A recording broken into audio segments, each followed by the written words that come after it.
Diqqat! Plastik karta egalari uchun muhim yangilik. 22 apreldan boshlab yangi tartib kuchga kirdi.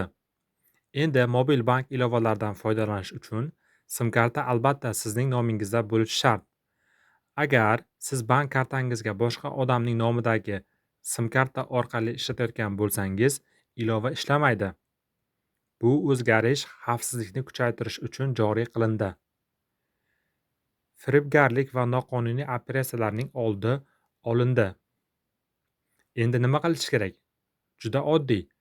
Sim kartani o'z nomingizga rasmiylashtiring.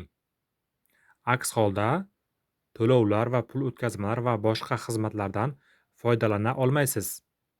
Batafsil ma'lumot uchun videoni oxirigacha ko'ring. Kanalimizga obuna bo'lishni unutmang va videoga like bosib qo'yishni unutmang va mana shu videoni do'stlaringizga yuborishni unutmang. Hammaga rahmat.